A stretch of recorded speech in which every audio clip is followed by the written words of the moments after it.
अच्छी और सच्ची खबरों में सबसे पहले बात करेंगे प्रधानमंत्री मोदी के वाराणसी दौरे की, जो अपने दौरे के दूसरे दिन संत रविदास की जन्मस्थली पहुंचे, जहां प्रधानमंत्री मोदी ने रविदास मंदिर में पूजा अर्चना की।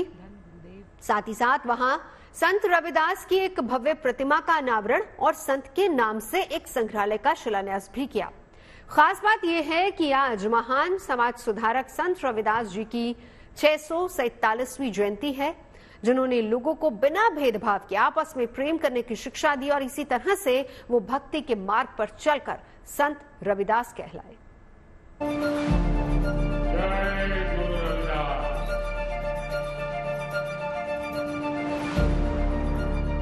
ये सब संत रविदास जी की कृपा से ही संभव है।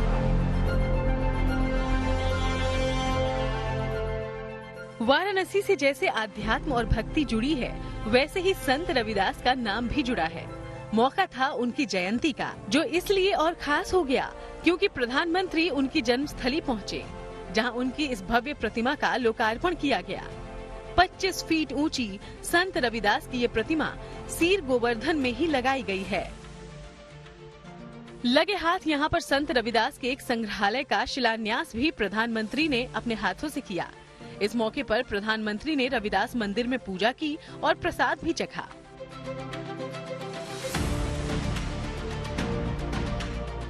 पूरे क्षेत्र के विकास के लिए चाहे म्यूजियम की बात हो, चाहे मूर्ति की बात हो, इसके बारे में थोड़ा बताइए। ये जो उन्होंने 19 में आए थे, पहले श्री रविदास जयंती पे उन्होंने एक अनाउंस किया था 50 करोड़ की प्रोजेक्ट, जो कि एक लंगर हाल था, एक 3 सड़क थी, एक ट्रोमा सेंटर वाली मंदिर के आगे वाली और नेशनल हाईवे वाली, और उसके साथ और एक पार्क था, और पार्क के बीच में एक श्री रविदास महाराज जी की 25 फुट ऊंची कांसे की मूर्ति वो लगानी थी। वो सारा जितना भी कार्य उन्होंने अलीका था वो कंप्लीट हो गया।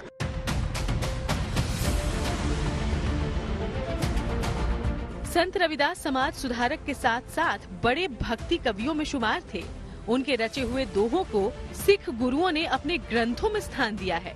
यही वजह है कि संत रविदास को रैदास समुदाय अपना भगवान मानता है। यूपी ही नहीं, पंजाब और हरियाणा के दलित सिख इनको इष्ट की तरह पूजते हैं। वहीं संत रविदास को मानने वाले देश के कोने कोने और दुनिया के कई देशों में फैले हुए हैं, जो हर साल रविदास जयंती के मौके पर संत की जन्मस्थली पहुंचते हैं और उनकी पूजा अर्चना करते हैं। इस साल भी बड़ी संख्या में संत के ये अनुयायी दूर दूर से सीर गोवर्धनपुर पहुंच रहे हैं। सतगुरु रविदास महाराज जी का जन्म दिहाड़ा मना रहे हैं और सतगुरु निरंजन दास जी महाराज जो डेरा सचखंड बल्ला के गद्दी नशीन हैं, उनकी सरपरस्ती में स्पेशल ट्रेन बेगमपुर आई है, तो सभी संगत इधर सतगुरु रविदास महाराज का जन्म दिहाड़ा मनाने आए हैं। तो और आज का दिन हमारे लिए बहुत बड़ा दिन है। जो गुरु जी का उपदेश है ना, सभी संगतों के लिए एक बराबर है। उन्होंने जो भी मान्यता हैगी आ सारे नूं एक होने का संदेश दिता। देशा प्रदेशा तो चल के इत्थे असीं आए हैं। हाँ जी, गुरु महाराज ने आप बुलाया सानू। देखो 7 समुद्रों पार महाराज की कृपा हुई है, असीं इत्थे आए।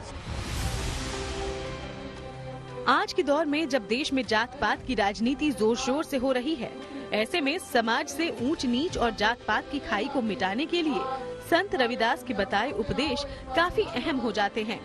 रविदास जयंती समारोह में पहुंचे प्रधानमंत्री ने भी अपने भाषण की शुरुआत जय गुरु रविदास के उद्घोष से की और उनके बताए इन्हीं संदेशों को याद भी किया।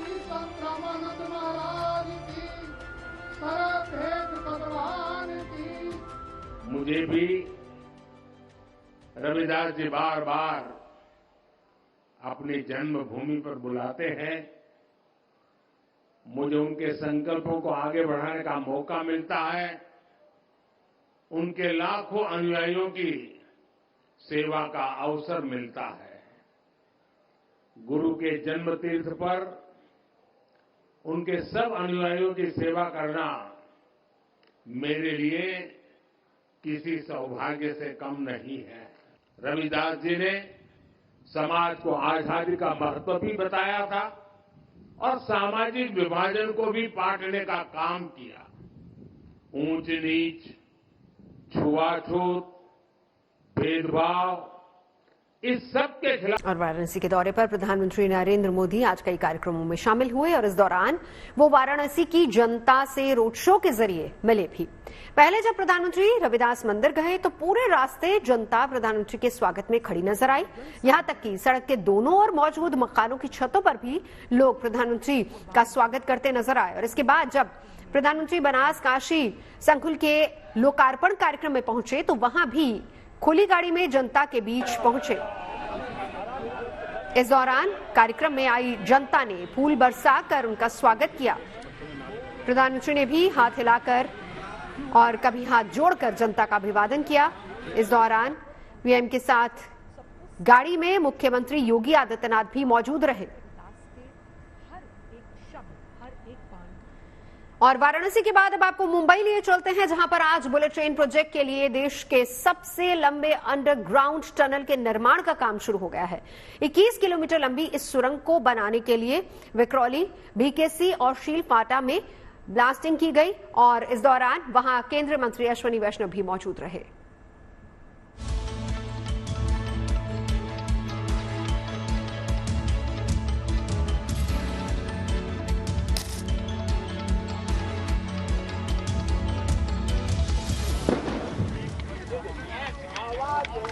इस ब्लास्ट के साथ ही बुलेट ट्रेन प्रोजेक्ट ने आज से मुंबई में और रफ्तार पकड़ ली है। ये ब्लास्ट अंडरग्राउंड टनल बनाने के लिए किया गया जो 21 किलोमीटर लंबी होगी, जिसके निर्माण के लिए एक्सपर्ट ने विक्रोली, बीकेएस और शीलफाटा में ब्लास्टिंग की, जिसके बाद टनल बोरिंग मशीन जमीन में उतारने के लिए गड्ढा बनाने की शुरुआत कर दी गई है। इस मौके पर रेल मंत्री अश्विनी वैष्णव भी वहां मौजूद रहे। बहुत ही चैलेंजिंग प्रोजेक्ट है क्योंकि समुद्र के नीचे काम करना, टनल बनाना और बिना बाहर के एनवायरनमेंट को डिस्टर्ब किए बनाना अपने आप में बहुत ही चैलेंजिंग प्रोजेक्ट है। लेकिन बहुत खुशी की बात है कि आज मैंने पूरा जो विजिट किया ढंग से समझा, अच्छे तरीके से काम चल रहा है। किस तरीके से स्पीड से काम हो उसमें एक बहुत अच्छा इनोवेशन लाए कि पूरी टनल में 4 अलग अलग जगह से काम चालू किया हुआ है। 4 अलग अलग जगह से काम चालू करने के कारण काम की स्पीड बहुत बढ़ेगी।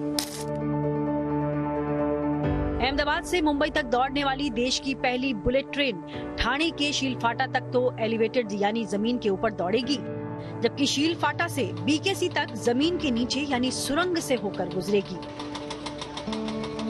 21 किलोमीटर की ये दूरी पूरी तरह से अंडरग्राउंड होगी।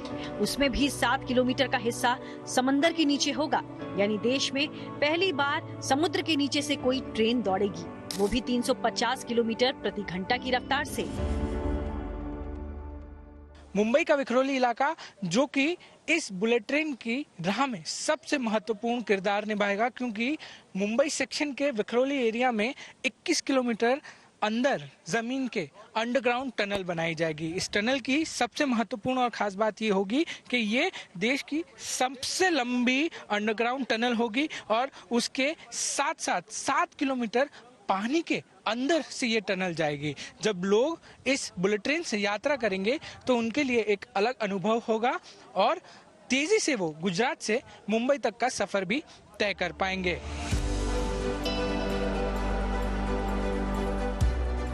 बताया जा रहा है कि मुंबई अहमदाबाद के बीच चलने वाली बुलेट ट्रेन 508 किलोमीटर का सफर सिर्फ 2 घंटे में तय करेगी। इस पूरे रूट का 351 किलोमीटर का हिस्सा गुजरात में है और 157 किलोमीटर का हिस्सा महाराष्ट्र से होकर गुजरेगा। रूट पर कुल 12 स्टेशन तैयार किए जा रहे हैं, जिनमें बीकेसी में बनने वाला स्टेशन सबसे अलग होगा, क्योंकि इस स्टेशन को 10 मंजिला इमारत के रूप में बनाया जा रहा है। आज 2 जगह का इंस्पेक्शन किया। एक तो जो अंडर सी टनल बनेगी विक्रोली से ठाणे तक की, उस साइट का इंस्पेक्शन किया, और दूसरा जो अपना बीकेसी का स्टेशन बनेगा इस साइट का इंस्पेक्शन किया। दोनों ही जगह काम बहुत अच्छी तेजी से चल रहा है। बहुत एक नई तरह की टेक्नोलॉजी सीखने को, आत्मसात करने को मिल रही है। और रेलवे के पूरे सिस्टम में इंजीनियर्स में एक नया आत्मविश्वास इस प्रोजेक्ट से आया है। प्रधानमंत्री श्री नरेंद्र मोदी जी का यही विजन है कि नए तरीके से काम करना सीखें सभी, और एक जो नया भारत बनाना, विकसित भारत बनाना है, उसकी ये फाउंडेशन है ये वाला प्रोजेक्ट। मुंबई का बीकेसी इलाका जहां पर सबसे बड़ा बुलेट ट्रेन का स्टेशन बनाया जाना है, वहां पर भी पिछले कुछ सालों से लगातार काम किया जा रहा है। ये वही इलाका है जहां पर बुलेट ट्रेन आके अपना आखिरी स्टेशन करेगी और यहीं बीकेसी से गुजरात के लिए वापस बुलेट ट्रेन जाएगी। प्रधानमंत्री मोदी और जापानी पीएम शिंजो आबे ने सितंबर 2017 को अहमदाबाद में इस प्रोजेक्ट की आधारशिला रखी थी। पहली बुलेट ट्रेन साल 2022 तक चलाए जाने का टारगेट था, फिर इसे बढ़ाकर 2023 किया गया और अब उम्मीद जताई जा रही है कि साल 2026 तक इसे शुरू कर दिया जाएगा। मुंबई से पारस दामा के साथ bureau report, good news today.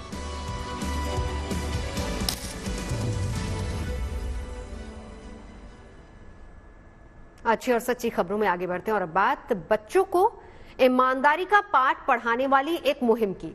Uttar Pradesh के बागपत के एक स्कूल ने अपने यहाँ पढ़ने वाले बच्चों में ईमानदारी और नैतिकता से जुड़े गुणों को विकसित करने के लिए संकल्प लिया है। ये स्कूल सिर्फ किताबी बातों के जरिए ही बच्चों को ईमानदार बनाने के लिए प्रेरित नहीं कर रहा, बल्कि वास्तविकता में नए नए प्रयोग किए जा रहे हैं। उनके व्यवहार में इस नैतिक मूल्य को विकसित करने पर जोर दिया जा रहा है और इसके लिए ग्रोवेल नाम के सीबीएसई बोर्ड स्कूल के प्रबंधन ने कुछ इंतजाम किए हैं। स्कूल परिसर में एक अलमारी रखी गई है जिसे ईमानदारी की अलमारी नाम दिया गया है। इस अलमारी का नाम भगवान की दुकान रखा गया है और ईमानदारी की इस अलमारी में पढ़ने लिखने से जुड़ी सभी चीजें रखी गई हैं, जिसमें पेंसिल्स हैं, रबर है, sharpener, scale, pen, compass, notebook, copy, crayons जैसी तमाम जरूरी चीजें जो बच्चों के काम आती है। भगवान की दुकान में गणेश जी की एक प्रतिमा को भी स्थापित किया गया है। लेखाधिकार के तौर पर रखे गए भगवान गणेश की मूर्ति के बगल में एक गुल्लक रखी गई है। भगवान गणेश की प्रतिमा के पास एक रेट लिस्ट भी लगाई गई है जिसमें pencil, copy, rubber, drawing paper, compass और पेन जैसी चीजों की कीमतें लिखी हुई हैं। और सबसे खास बात यह है कि बच्चों की जरूरत की चीजों से भरी इस अलमारी की निगरानी कोई नहीं करता। उस पर नजर रखने के लिए वहां ना तो कोई सीसीटीवी कैमरा है और ना ही किसी शिक्षक की ड्यूटी यहां पर लगाई जाती है। अब सवाल ये उठता है कि ईमानदारी की अलमारी काम कैसे करती है। स्कूल में पढ़ने वाली छात्राओं को अगर किसी चीज की जरूरत पड़ती है तो वो भगवान की दुकान पर जाती हैं, फिर अपनी जरूरत का सामान उठाकर रेट लिस्ट के हिसाब से वहां पर कीमत गुल्लक में डाल देती हैं। इस तरह पूरे दिन होने वाली बिक्री को शाम में स्कूल के शिक्षक सामान की संख्या से मिलाते हैं। फिर अगले दिन स्कूल में सुबह की प्रार्थना के बाद भगवान की दुकान में हुई बिक्री से हुए नफे नुकसान से बच्चों को अवगत भी करवाया जाता है ताकि वो अपने जीवन में ईमानदारी के महत्व को समझ सके और उसे सीख सके। वास्तव में व्यक्ति का सही आचरण तभी पता लगता है जब वो अकेला होता है और उस समय ही उसका व्यवहार उसकी संस्कारों को निर्धारित करता है। हमने जब ये गणेशाज अलमीरा बनाई तो गणेशा जी को एज ए स्पिरिचुअल लीडर, आध्यात्मिक लीडर के रूप में, आध्यात्मिक लेखाधिकारी के रूप में हमने ये दुकान सौंप दी और ये देखने के लिए कि बच्चे इस दुकान पर कितनी ईमानदारी के साथ ईश्वर की स्पिरिचुअलिटी को फॉलो करते हैं। क्या होता है कि जब किसी चीज को प्रारंभ करते हैं तो सभी में जोश और उत्साह रहता है। शुरू में 10-12 दिन तक हमें बिल्कुल वही अमाउंट मिला जो सामान यहाँ से गया। शाम को छुट्टी से पहले टीचर्स चेक करते हैं कि कितना सामान गणेशा जी की दुकान से गया है और कितना हमें उस पर रेवेन्यू मिला है। लेकिन लगभग 10 दिन बाद एक दिन 45 रुपए का डिफरेंस आया और कल एक बच्चा 20 रुपए का जो बाजार में नोट आता है, सैंपल जो नोट आता है, वो भी एक हमें इसमें मिला अपनी अलमीरा में। तो जब जब डाइवर्जन आता है उसी हिसाब से हम बच्चों की सुबह को प्रेयर में काउंसलिंग करते हैं कि कल गणेशा जी को इतना नुकसान हुआ है, ये नुकसान क्यों हुआ है, बच्चे स्वयं चिंतन करें और उनको हम पॉजिटिव काउंसलिंग करते हैं कि आप अगर भगवान की दुकान में ही ऑनेस्टी नहीं रहेगी तो कहाँ रहेगी। ये हमारा बेसिक उद्देश्य रहता है। सर, आपने ईमानदारी की अलमारी तो देख ली। दरअसल वास्तविकता में हमारे देश में ऐसी कई दुकानें हैं जो बिना दुकानदार के चल रही हैं। उत्तर पूर्वी राज्य मिजोरम की राजधानी आइजोल के आसपास के इलाकों में सड़क किनारे आपको ऐसी कई दुकानें मिल जाएंगी जहां खाने पीने की चीजें होती हैं। बिना किसी दुकानदार के ये दुकानें भरोसे के दम पर चलती हैं। न्यालाडोर नाम से मशहूर इन दुकानों में रखे गए सामान पर उसका दाम लिखा होता है। बिना दुकानदारों वाली इस दुकान पर आने वाले ग्राहक खुद ही सामान लेते हैं और उन सामानों की कीमत के हिसाब से पैसे वहां रखे बॉक्स में डालकर या फिर वहां रखी गूगल पे भी कर सकते हैं, फिर सामान लेकर अपने घर चले जाते हैं। पुरानी संस्कृति की तरह मिजोरम में इस तरह से बिना दुकानदारों की दुकानें चलती आ रही हैं और इन दुकानों को चलाने वाले दुकानदार गरीब किसान होते हैं जिन्हें अपना घर चलाने के लिए खेती भी करनी पड़ती है।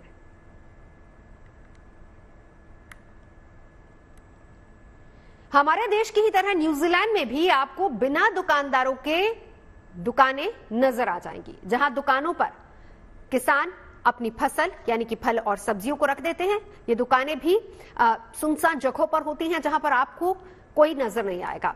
ऐसे में लोग यहां पर फसल के हिसाब से उसका दाम देते हैं और सामान लेकर चले जाते हैं। करीब 24 दिन पहले आई ट्रांसपेरेंसी इंटरनेशनल की रिपोर्ट के मुताबिक सबसे कम भ्रष्टाचार वाले देशों में न्यूजीलैंड तीसरे नंबर पर है और ट्रांसपेरेंसी इंटरनेशनल हर साल भ्रष्टाचार के मामले में 180 देशों की रिपोर्ट जारी करता है, जिसमें साल 2023 में भारत ने 93वां स्थान हासिल किया था और इस रिपोर्ट में 2022 की तुलना में भारत में भ्रष्टाचार बढ़ने का दावा किया गया।